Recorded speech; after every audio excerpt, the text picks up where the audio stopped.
I freeze mid-step in the church hallway, my cousin Vanessa's words hanging in the air like a physical blow. $15,000 for a wedding gift? You're such an amazing sister. The gift card in my purse suddenly feels like a brick against my hip.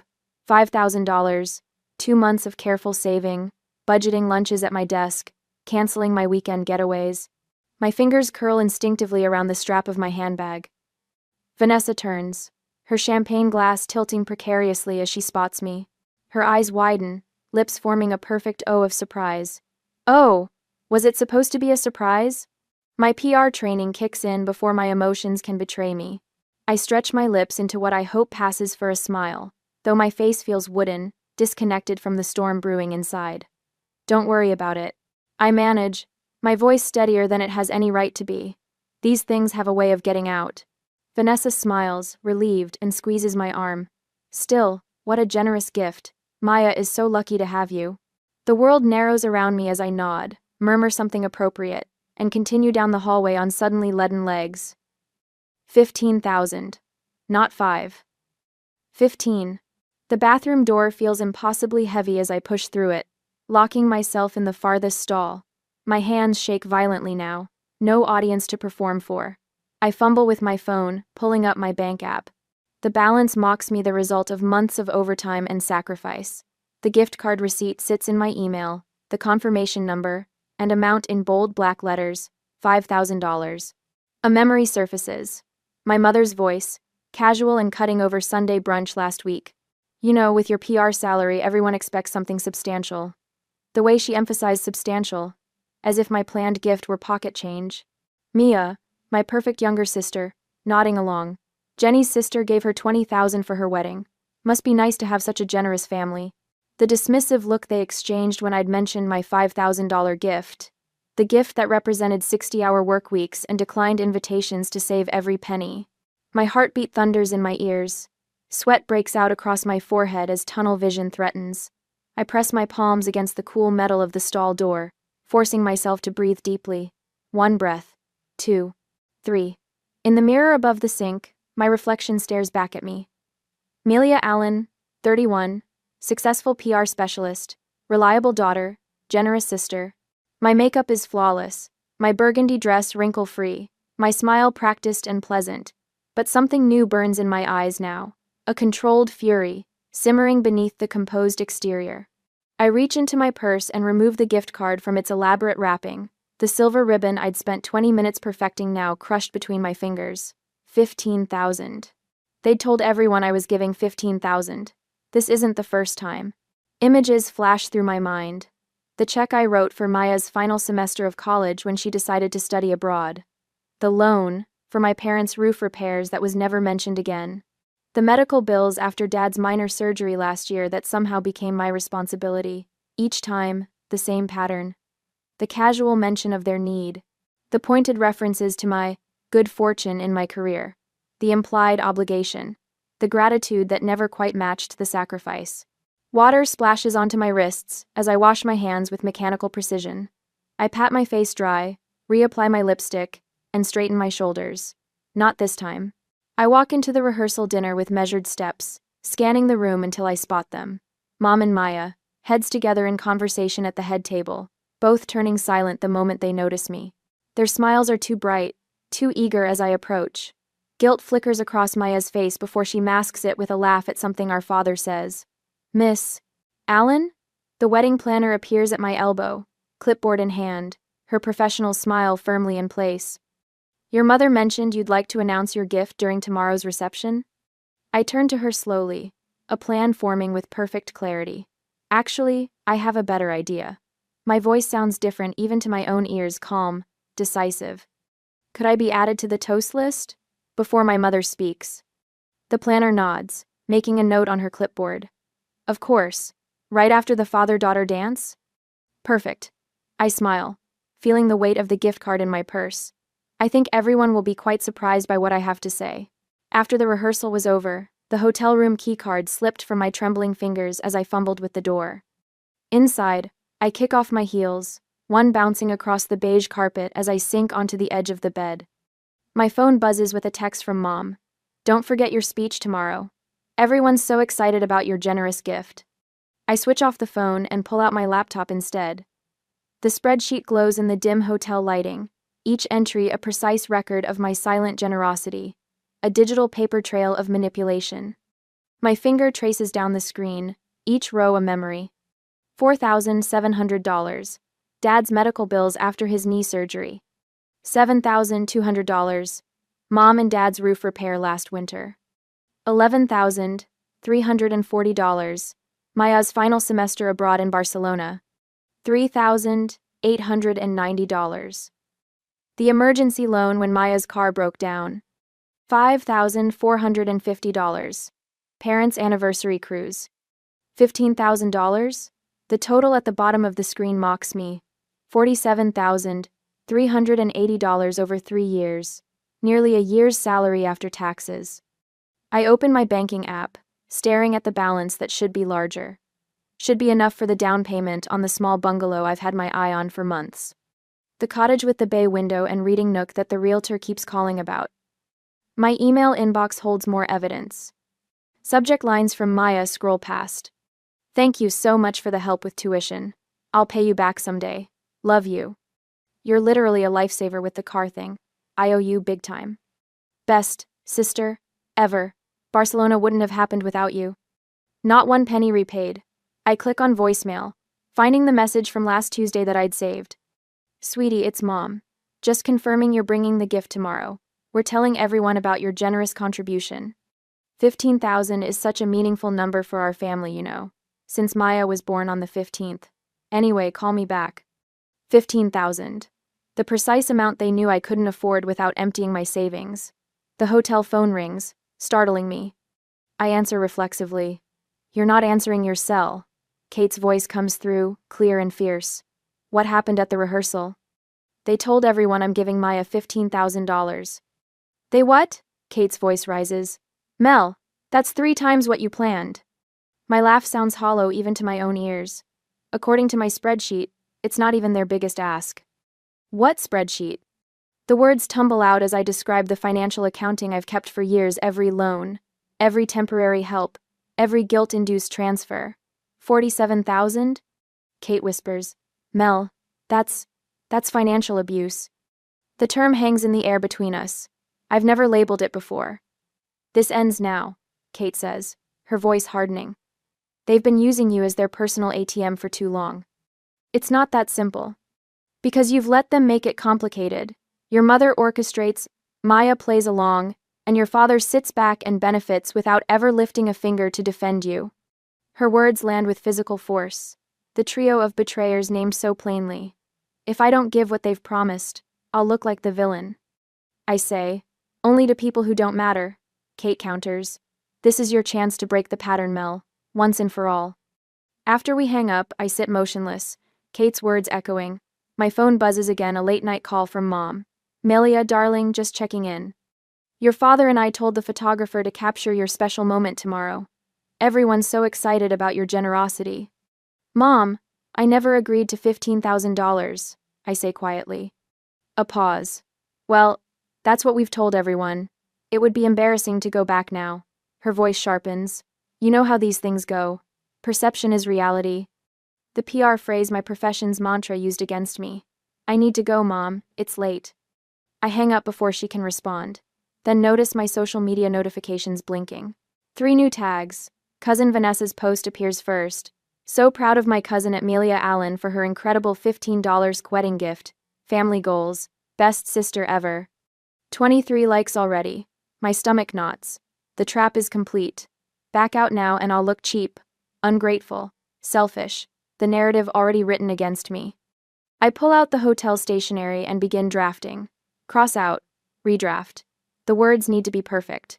Not angry, not bitter, just honest. I call the DJ directly, confirming my place in the toast lineup. Next, I retrieve the thick leather photo album from my suitcase. I spent weeks collecting these pictures, Mia and me building sandcastles at Cape Cod, making snow angels in the backyard, hiking with Dad at the Grand Canyon. Real memories, not monetary value. Inside the cover, I write, money disappears, furniture breaks, but these memories are our true inheritance. I run my finger over the inscription, then close the album firmly. For the first time in years, I feel something unfamiliar settle over me. Not anxiety about disappointing them. Not resentment over their manipulation.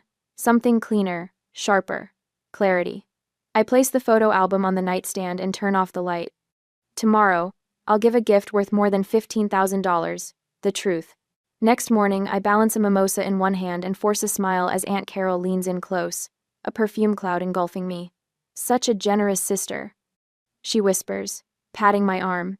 15,000. When my daughter got married, her brother gave her a blender. The mimosa turns sour in my mouth. I've endured a morning of this relatives approaching with knowing smiles, congratulating me on a gift I never promised. Each comment drops like a stone in my stomach, building a wall of resentment I can barely contain behind my practiced PR smile. Across the breakfast table, Mom catches my eye and raises her glass in silent approval. Next to her, Maya laughs at something her maid of honor says, both of them stealing glances my way. The maid of honor corners me by the breakfast buffet minutes later. I heard about your amazing gift. She gushes, loading her plate with cantaloupe. You're setting such a high bar for the rest of us. I could barely afford the bachelorette weekend. I nod, reaching for a strawberry to give my hands something to do. Family is important. The words taste hollow, rehearsed. How many times have I repeated that phrase while writing checks? How many vacations canceled, promotions celebrated alone in my apartment because the money went to someone else's needs? At the hair salon, Mom holds court among the bridesmaids, her voice carrying across the room. My Melina always comes through for family. Always. The stylist twists my hair too tight, making my eyes water. Or maybe it's the weight of expectations crushing me from all sides. The wedding planner appears at my elbow as the stylist finishes, slipping me a folded note.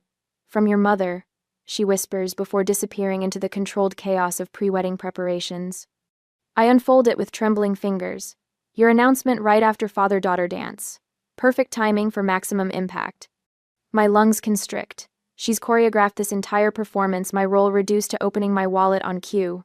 I crumple the note in my fist, feeling something crack inside me. Not my resolve. My silence. Back in the bridal suite, I reach for the photo album I brought for Mia. Flipping through childhood pictures last night, I'd found an unexpected gift, the memory of who I used to be. There's 10-year-old me, skinny arms crossed, standing between Maya and a neighborhood boy who'd made her cry.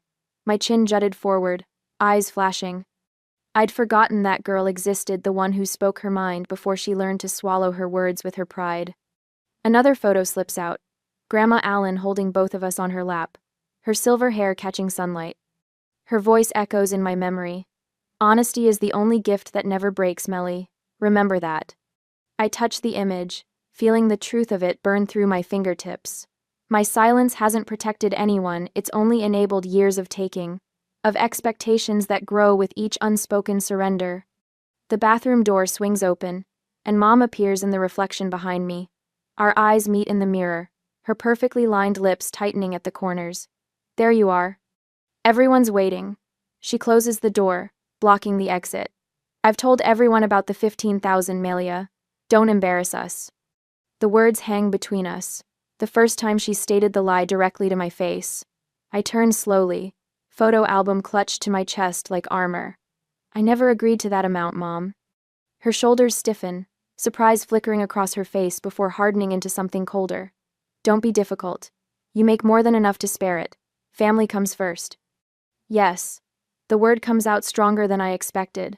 Family does come first. That's why I'm doing this. Doing what? Suspicion narrows her eyes.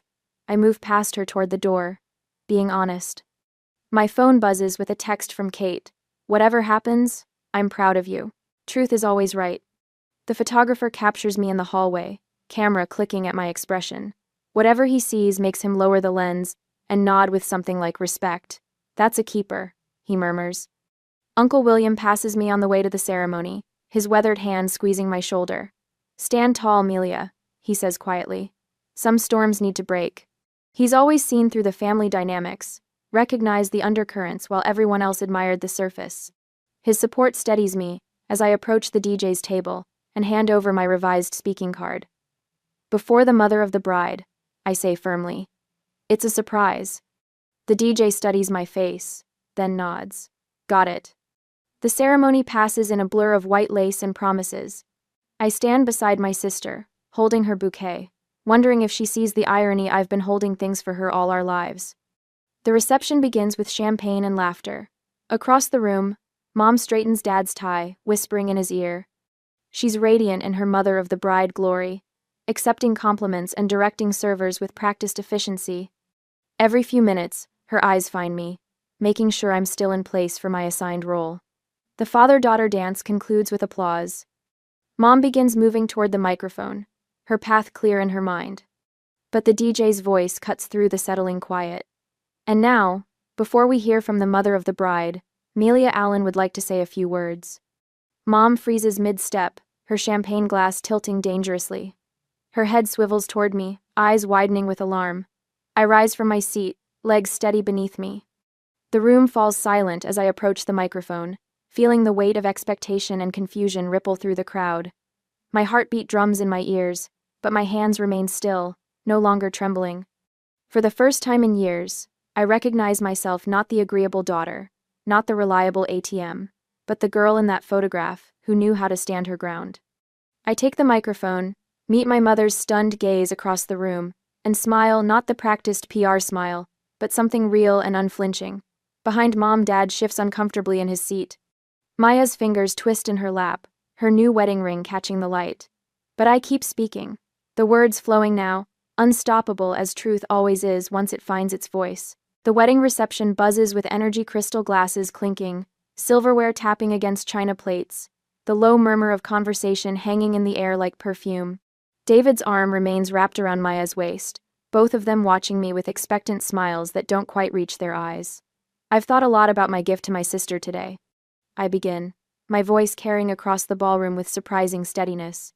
Mom leans forward in her chair, nodding encouragement, already rehearsing her follow-up announcement in her mind. I can practically see the words forming behind her eyes. $15,000 from my generous daughter. My gaze locks with hers, and I hold it a beat longer than comfortable. A flicker of uncertainty crosses her face. Money can be spent, I continue, running my thumb along the edge of the microphone. Furniture can break. The photo album rests against my hip, hidden by the tablecloth. But love and truth last forever. Mom rises halfway from her seat, her champagne glass abandoned. The DJ, bless his soul, after our earlier conversation, subtly steps between her and the microphone stand. Maya's smile falters as she glances from me to Mom, then back again. Her fingers tighten around David's sleeve. Dad shifts in his chair, suddenly fascinated by the pattern on the tablecloth. He won't meet my eyes. Never has when it matters. Instead of a number, I say, my voice gaining strength with each word, I want to give my sister a blessing. Build your marriage on honesty, not on forced sacrifice. A ripple moves through the crowd, raised eyebrows, exchanged glances, small nods of recognition.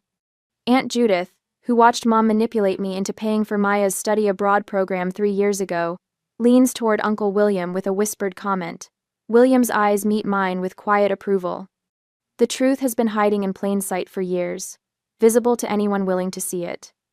Family isn't measured in dollars, I continue, even as Mom attempts to edge around the DJ, her smile stretched so tight it might crack her foundation. The growing applause drowns her protests as she tries to interrupt. It's measured in moments of authentic connection. I reach beneath the table and lift the album, its burgundy leather cover catching the light from the chandeliers overhead. This album contains our shared history, the real wealth of family. Walking toward Maya, I feel strangely weightless. The pressure that's lived between my shoulder blades for years, the constant responsibility of being the family ATM dissolves with each step. I open the album to the first page. Maya, age 7, and me, age 10, arms wrapped around each other at the lake house. Before college tuition and roof repairs and medical bills. Before the calculations and manipulations. Before love came with a price tag. Remember this? I ask, my voice soft now, meant only for her. You were afraid of the water, and I taught you to float on your back. A tear slips down Maya's cheek, smudging her carefully applied mascara.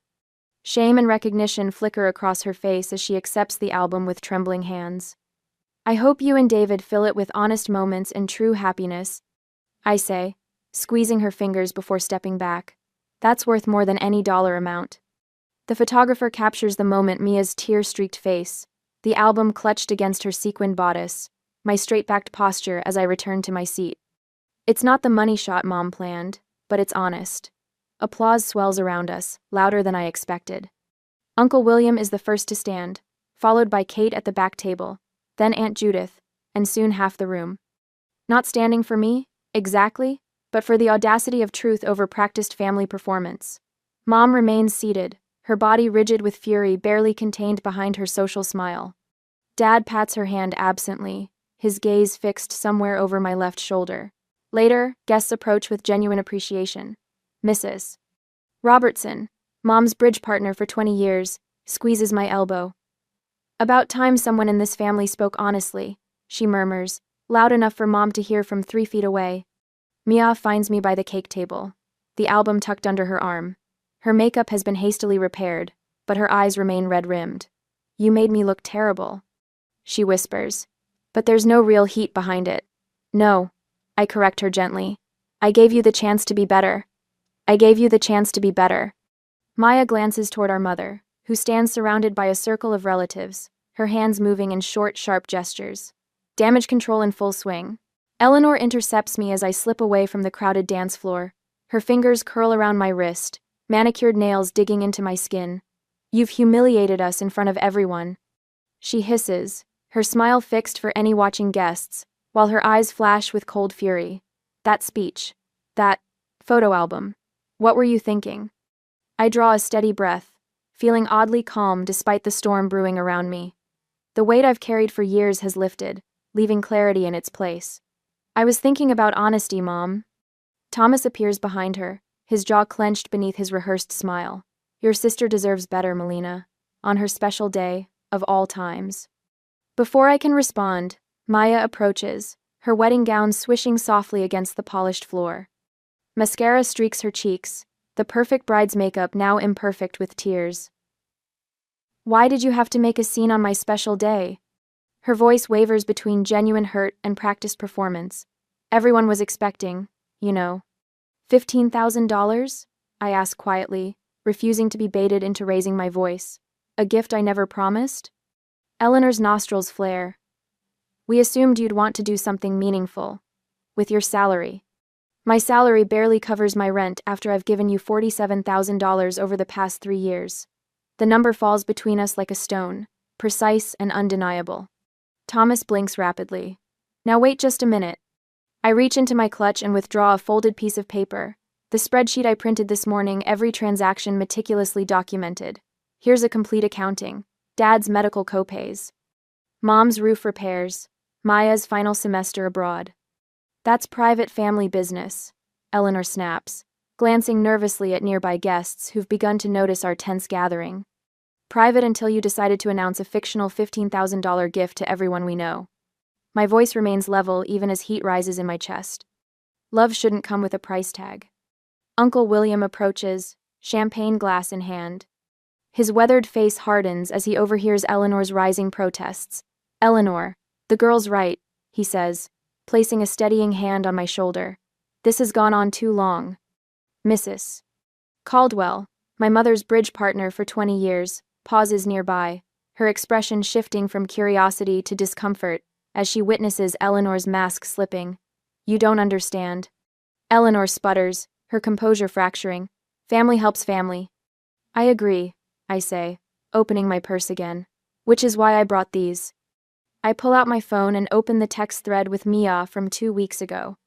I hold it where she can see the screen. "Mom says you're announcing the 15 kelvins at the reception. So generous. Can't wait." Followed by a string of heart emojis. Maya's face drains of color. I didn't, I thought. The wedding planner hovers nearby, clipboard clutched to her chest. Eleanor attempts to wave her away, but she steps forward instead. "Mrs. Allen specifically asked me to prepare for this announcement," she says, addressing me directly. "She gave me the exact figure and requested it be highlighted during the parent toasts. I was just trying to make your sister's day special." Eleanor's voice rises, drawing more attention. "At my expense, again." The words taste different now, not bitter, but truthful, necessary. Maya stares at the phone, then at the photo album I'd given her earlier. She opens it slowly, fingers tracing over childhood photos. Melia, age 10, standing protectively beside 7-year-old Mia on the first day of school. Teenage Melia helping Maya with science fair projects while their parents beamed for the camera. Her eyes lift to Eleanor, something new dawning in them, understanding, perhaps. Or recognition of a pattern she'd benefited from without questioning. Mom? The single word carries weight. A question loaded with decades of unexamined family dynamics. Eleanor's carefully constructed facade crumbles completely. Her shoulders stiffen as she grabs her evening bag from a nearby chair. I won't stand here and be accused by my own daughter, she announces to anyone listening. Not today of all days. She storms toward the exit, heels clicking sharply against marble. Thomas follows without meeting my eyes, his perpetual retreat from conflict as familiar as his cologne. I stand alone in the aftermath, spine straight, breath even. Conversations resume around me in hushed tones. The DJ announces the next dance. Life continues. Uncle William squeezes my shoulder once before moving away. About time, he murmurs. Mia remains, clutching the album to her chest, looking smaller somehow without our parents flanking her. I didn't know, she whispers. Not everything. You didn't want to know, I correct her gently. There's a difference. She nods slowly, a flicker of something authentic crossing her face. What happens now? I look around at the beautiful reception, the flowers that cost more than my monthly rent, the open bar and lavish buffet. The life we've all pretended we could afford. Now we start telling the truth, I say, feeling the first real smile of the day spread across my face, and see what's left. And I run my fingers over the glossy album cover, savoring the quiet of my apartment. 1 month since Maya's wedding, and the weight I've carried for years has lifted from my shoulders. No frantic texts asking for small loans. No guilt-inducing voicemails about family obligations. The morning light streams through my living room windows, catching on the unopened letter that arrived yesterday. Maya's handwriting. I've been circling it like a cautious animal, unsure whether it contains another manipulation or something new. Taking a deep breath, I slide my thumb under the seal. Dear Melia. The photo album sits on our coffee table. David picks it up almost daily, asking about the little girls with gap-toothed smiles building sandcastles at Cape Cod. I've shown him every picture a dozen times now. What I haven't told him what I need to tell you is that Mom pressured me into the money announcement. She said it would motivate you to give more. I should have stood up to her. I'm sorry I didn't. Your speech wasn't what I expected, but maybe it was what I needed. Love, Maya. My hands tremble slightly as I fold the letter. The first honest communication between us in years. I pull out my own copy of the family album, the twin to Maya's gift, and flip to a blank page. Carefully, I position a new photo, Maya hugging me after my wedding speech, her face revealing genuine gratitude, rather than the practiced smile our mother taught us. Not perfect, but real. Next to it, I leave empty spaces, room for honest relationships still forming. How's therapy going? Kate asks later that night, raising her wine glass across the dinner table. Around us, friends who stood by me through the wedding drama clink glasses and laugh. Dr. Marshall says I've got excellent boundaries now. I reply, unable to keep the pride from my voice. Last week, Dad called about their property taxes. I suggested a payment plan with the county instead of reaching for my credit card. Kate's eyebrows shoot up. And? He actually thanked me for the advice instead of making me feel selfish. I shake my head, still surprised. Baby steps. To speaking truth, even when it's difficult, Kate declares, raising her glass higher. To speaking truth, our friends echo. My phone buzzes. Mom's number. Once, that would have sent me into a spiral of obligation. Now, I silence it, planning to return the call tomorrow, on my terms. When Jen, a coworker, mentions her parents' expectations about helping with her brother's college tuition, I share my experience without preaching. The relief in her eyes when I validate her discomfort reminds me of my own journey. Later that week, my phone rings during lunch. Melia. My mother's voice sounds different, less commanding. I've been thinking about what happened at the wedding. I wait, fork suspended. I never saw how much pressure we put on you. She continues, the words clearly difficult for her. The money, the expectations. I think I convinced myself it was normal. Thank you for saying that, I respond, carefully measured. I'm open to building something new, based on respect. A pause. I'd like that. That evening, I add another photo to my album. A recent family dinner where, for the first time, no one mentioned my finances or implied obligations. Just conversation, sometimes awkward but honest. On the album's first page, I write an inscription: "The true wealth of family is measured in honesty, not dollars." I close the album, leaving the final pages blank, ready for a new chapter of family history that hasn't been written yet. Sometimes the most valuable gift we can give is the courage to speak our truth.